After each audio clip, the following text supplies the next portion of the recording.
बिस्मिल्लाहिर्रहमानिर्रहीम। अस्सलामु अलैकुम वरहमतुल्लाहि वबरकातुहू। आम आज का हमारा टॉपिक है।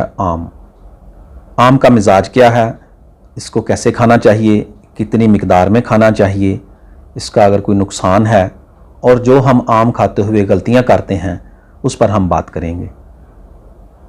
मेरी आपसे गुजारिश है नाज़रीन किराम, अगर आपने मेरा चैनल सब्सक्राइब नहीं किया तो मेरे चैनल को सब्सक्राइब कर लें, नीचे बेल आइकन के बटन को भी प्रेस कर लें और मेरी वीडियो को लाइक और शेयर ज़रूर करें ताकि दूसरे दोस्तों को भी इसका फ़ायदा हो।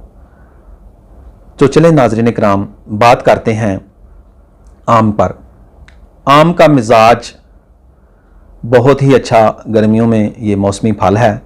इसका मिजाज नाज़रीन किराम तिब्बे मुफरद अज़ा के मुताबिक इसका मिजाज है गर्म तर, यानी गुद्दी असाबी। ये जिस्म में हरारत और सुफरा पैदा भी करता है और उसका इखराज भी करता है। तो गुद्दी असाबी मिजाज की वजह से ये उज़लात में यानी कल्बो उज़लात में ये तहलील पैदा करता है और उसके अलावा दमागो असाब में तस्कीन पैदा करता है। ये था नाज़रीन किराम इसका मिजाज। अब हम बात करते हैं कि इसको कितनी मिकदार में खाना चाहिए और कैसे खाना चाहिए। नाज़रीन किराम, आप आम को डायरेक्ट क्यूब्स बनाकर भी खा सकते हैं। आम की बहुत ज़्यादा किस्में हैं जो आम को चूस कर भी इस्तेमाल किया जाता है, इसकी मिल्क शेक बनाकर भी इस्तेमाल की जाती है, इसके फ्रेश जूसेस वगैरह भी मिलते हैं। तो नाज़रीन किराम, किसी भी तरह ये आप इस्तेमाल कर सकते हैं। वैसे डायरेक्ट खाने से इसको ज़्यादा फ़वाइद मिलते हैं। नाज़रीन किराम, बाज़ औक़ात जब हम आम, क्योंकि ये एक लजीज फल है, इंतहाई लजीज फलों का बादशाह फल है, तो जब भी हम इसको खाएं तो हमारी कोशिश होती है कि इसको ज़्यादा से ज़्यादा खाया जाए, पेट भर के खाया जाए। तो ऐसा करने से बाज़ औक़ात पेशाब में जलन पैदा हो जाती है। तो आपको बिल्कुल घबराना नहीं चाहिए। अगर जलन पैदा हो जाए तो साथ आप दूध में पानी मिलाकर लस्सी बनाकर, दूध की लस्सी बनाकर इस्तेमाल कर लें। इंशाअल्लाह पेशाब की जलन जो है वो ठीक हो जाएगी। तो नाज़रीन किराम, एक हम बहुत बड़ी गलती करते हैं, वो क्या है कि जब भी हम आम खाएं साथ लस्सी पीते हैं। ये आम है, मशहूर है कि जब भी आप आम खाएं लस्सी साथ ज़रूर पिएं। तो दूध की लस्सी ज़रूरी नहीं है पीनी। इस तरह ये होता है कि जो उसकी ग़िज़ाइयत है, वो आम की जो हमारे जिस्म को जिसकी ज़रूरत है वो सारी ज़ाया हो जाती है। तो ऐसा कोई ज़रूरी नहीं कि जब भी आप आम खाएं साथ लस्सी पिएं। इसके लिए कोई ज़रूरी नहीं। आप चाय भी पी सकते हैं, नीम गर्म दूध भी ले सकते हैं, तो इससे कोई नुकसान का अंदेशा नहीं। हाँ, अगर आप कोई जलन नहीं है तो पेशाब में, तो आप अगर ऊपर से लस्सी वगैरह पिएंगे तो वो उसकी ग़िज़ाइयत जो है वो कम हो जाएगी, वो जिस्म को ग़िज़ाइयत नहीं मिलेगी। उस आम खाने का फिर फ़ायदा ही क्या। अगर आपने आम खा के ऊपर लस्सी पी लेनी है ऊपर से, तो उसका फिर फ़ायदा ही क्या खाने का। बहुत ही लजीज फल है। अब इसके फ़वाइद की तरफ चलते हैं। तो नाज़रीन किराम, फ़वाइद इसके बेतहाशा हैं।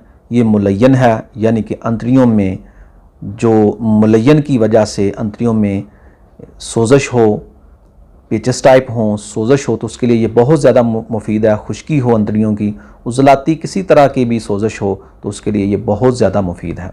उसके अलावा नाज़रीन किराम, मौलद खून है, बहुत ज़्यादा खून पैदा करता है। ये मैंने पढ़ा है कि आम को जो है ये सोना है, यानी जिस तरह सोना जो है वो बदन को ताकत बख्शता है या वो एक कीमती धात है, इसी तरह आम जो है ये गरीब लोगों के लिए सोना है। नाज़रीन किराम, ये बहुत ही ज़्यादा मुक़व्वी बदन, मौलद खून और इंतहाई कुव्वत बख्श बहुत ही अच्छी ग़िज़ा है, बहुत ही अच्छा फल है। इसीलिए नाज़रीन किराम, इसको अतिब्बा किराम ने फलों का बादशाह कहा है। तो फलों का बादशाह तो आप नाज़रीन किराम समझ गए होंगे कि बादशाह क्या होता है। तो ये फलों का बादशाह है। अब नाज़रीन किराम, मैंने आपको बात समझा दी है कि ये ज़रूरी नहीं है कि आपने ऊपर से लस्सी पीनी है। जब जलन पैदा हो तब लस्सी पिएं, वैसे कोई ज़रूरी नहीं है। नाज़रीन इकराम, ये मैं बात अपनी तरफ से नहीं कर रहा, ये हुक्माए कराम ने, जो अतिब्बा कराम, जो हमारे अकाबर हैं, उन्होंने अपनी किताबों में लिखा है। ये मेरे पास एक किताब है, स्वान हयात हकीम इनकलाब डॉक्टर दोस्त मोहम्मद साबर मुल्तानी रहमतुल्लाह अलैह, जो तिब्बे मुफरद अज़ा के बानी हैं। उनके स्वान हयात है अलहाज हकीम मोहम्मद यासीन साहिब, जो उनके शागिर्द थे, उनकी लिखी हुई ये किताब है।